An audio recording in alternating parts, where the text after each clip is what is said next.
السلام عليكم ورحمة الله وبركاته. وعليكم السلام ورحمة الله وبركاته. halkani waa YouTube-ka walaalaha Jarmalka. annaguna waa walaalaha Jarmalka. halkan waxa uu taaganaa maanta munaasabadii 26 Juun oo maalin aad u weyn ah oo maalintaas oo gobolada waqooyi ee xuriyada ka qaateen dalka Ingiriiska. aad iyo aad waxaan leenahay shacabweynaha Soomaaliya meel kasta ay adduunka ka joogaan. waxaan leenahay sabablo wanaagsan. waa markaa oranay waa markii ugu horeysay aan istaagnay oo aan wadan naqanay marka waa maalmo taariikhi ah aan marnaba la iloobi doonin. aad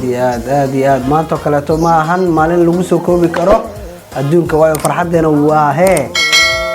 والله لما سوكوبي كرو إذا إيمانه فرحة درتين وجد سأقول لها aad inkastoo aad aan ugu xumahay aanan jiri doonin meelaha lagu kulmi jiray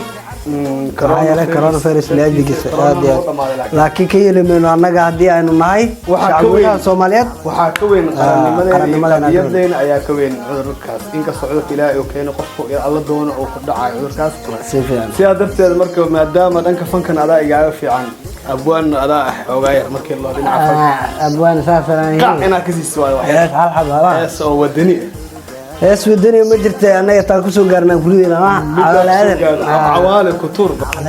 عليه بلوكي حدكتا عدنكي بعدك قاعد بيرنتي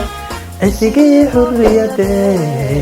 لحظنكي كوعم بحو إن شاء الله مباركنا ربي سوعد العدادو إذا عدتينو وبحقنا تعرف دونتا إذا مركنا إيجاكي والله ما شاء الله وهست خطر وغيران جلسي داوديال waxaan idin sheegaynaa munaasabadahan qaaliga ah iyo wax ka fiican saa'ul socotiin ina idinka is xukuntiin waaye adina u sheeg intaan wax garanayn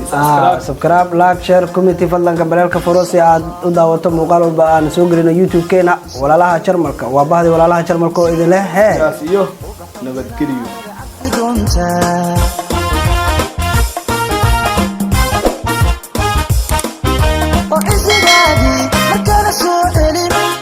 بفريد وضع عقر نقل